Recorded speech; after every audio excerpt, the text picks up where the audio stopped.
Merci Linda, merci à vous tous.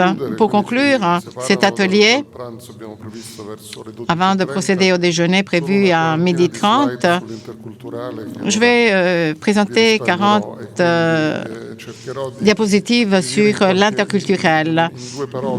Blague mise à part, j'essaierai d'expliquer ce qu'est l'interculturel, qui est à la base de la création d'IREFI avec nos amis français et italiens, donc avec nos partenaires, dont certains sont déjà présents dans la salle. Nous avons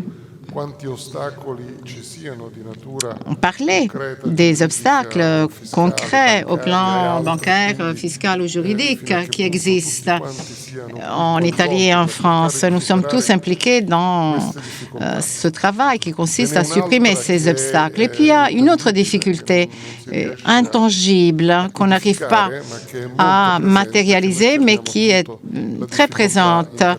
C'est la difficulté interculturelle. Pourquoi?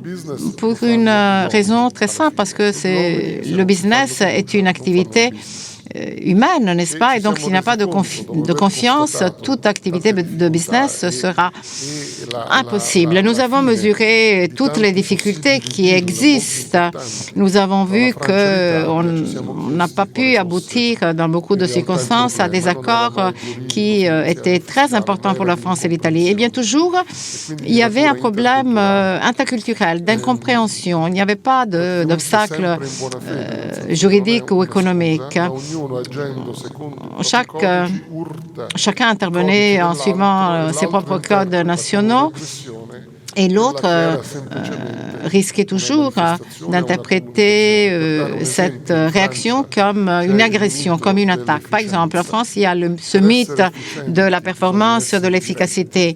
Pour être performant, il faut être direct. Pour être direct, eh bien, notre collègue français se limite à écrire trois lignes, un message très direct qui est très mal vécu par son homologue italien.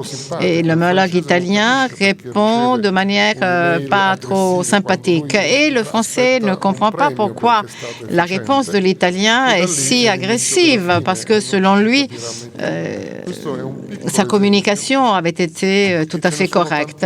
Ce n'est qu'un petit exemple, je pourrais en faire d'autres.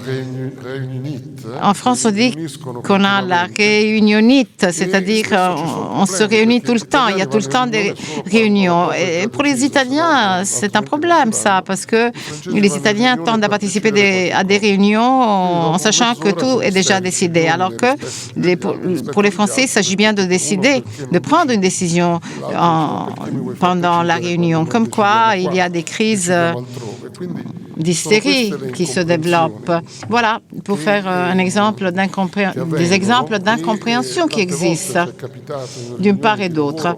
Souvent, lors de nos réunions de travail, après une longue discussion dans les couloirs entre Italiens et Français, on a posé la question « Qu'est-ce que tu as retenu après toutes ces discussions ?»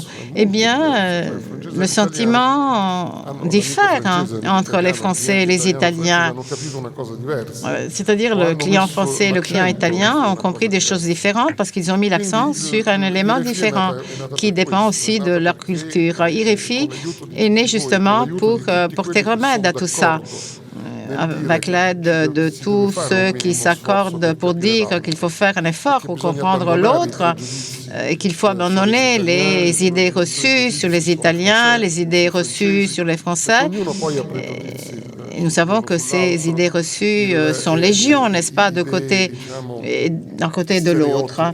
Il faut éliminer les images d'Épinal. Ipsos a dressé une sorte de liste sur la base d'un sondage de stéréotypes, d'idées reçues. Et c'est très intéressant parce que l'image qu'ont les Italiens des Français est tout à fait méconnue des Français. Ils ne sauraient jamais imaginer ce que les Italiens pensent des Français, alors que peut-être les Français connaissent-ils mieux les stéréotypes sur la France chez les Italiens. Et donc, cette recherche, cette étude Ipsos est très intéressante. Elle nous dit que pour les Français, les Italiens sont plutôt sympas, n'est-ce pas? Alors que pour les Italiens, les Français sont plutôt antipathiques. Voilà.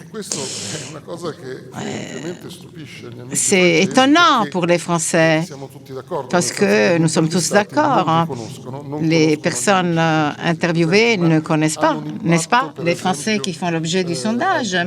Et pourtant, ceci a un impact sur l'idée qu'on peut développer de l'autre au niveau des chauffeurs de taxi ou des employés de restaurants ou des déclarations faites par les politiques, etc.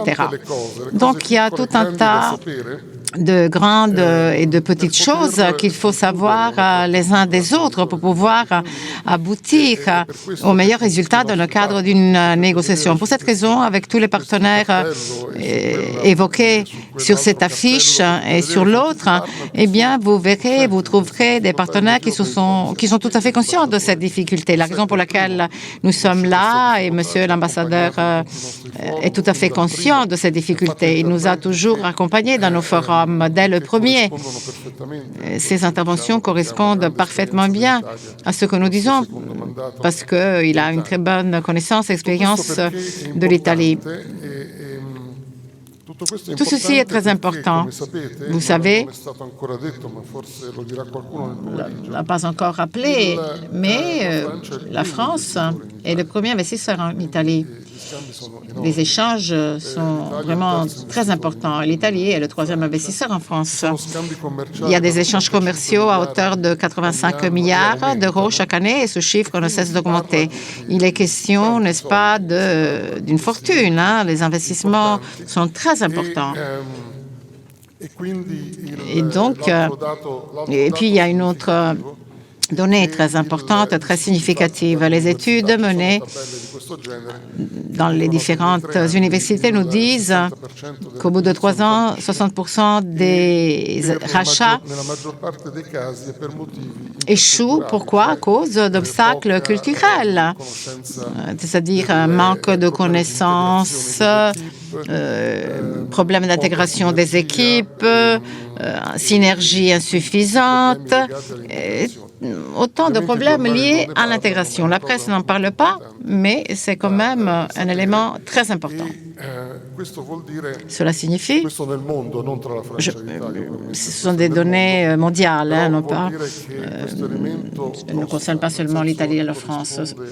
Cette situation a un coût, ça correspond à des milliards d'euros qui sont brûlés de cette manière. Cet après-midi, nous essaierons de donner des réponses dans le cadre de notre table ronde sur les synergies de succès, parce que l'union des talents, si elle réussit, donne des résultats extraordinaires. Dans le domaine de l'élégance, du luxe, de la mode, de la haute cuisine, du cinéma, il y a vraiment beaucoup moins de problèmes que dans l'industrie. C'est ça l'interculturel, c'est-à-dire la gestion, la maîtrise des émotions que l'on peut développer en France ou en Italie.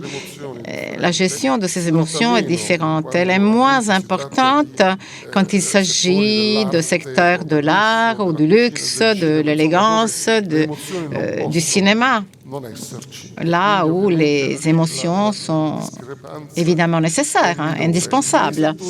Par contre, dans le domaine industriel, les émotions peuvent ralentir les performances. Les émotions peuvent créer tout un tas de problèmes. Et donc, ces émotions doivent être mises de côté. Il faut dire aux Italiens comment les Français fonctionnent et vice-versa, parce que les Italiens sont 100% émotion dans n'importe quel secteur. Même quand un chantier naval construit un navire, le fonctionnement de Fincantieri est tout à fait différent du fonctionnement de STX. Ce n'est pas un jugement de valeur, c'est tout simplement un fonctionnement différent et il faut connaître le fonctionnement de l'autre, parce que au premier abord, les façons de fonctionner sont tout à fait différentes. Les navires italiens et français sont extraordinaires, bien sûr, sauf que le fonctionnement est méconnu de l'autre. Je vais m'en arrêter là. Je pourrais continuer pendant des heures. Je pourrais évoquer le régionalisme italien qui mérite d'être expliqué en France, ou le centralisme français qui mérite d'être expliqué en Italie ou aux Italiens. En 1223, Philippe le Bel, etc. Voilà, vous voyez sur cette planche la France en 1848. En 1848, en Italie, il n'y avait pas encore d'État unitaire. Donc l'histoire, les échanges, les traditions sont tout à fait différentes. Je vais m'en arrêter là parce que je sais qu'il faut donner la parole à un témoin important qui doit intervenir. Je donne la parole à Linda.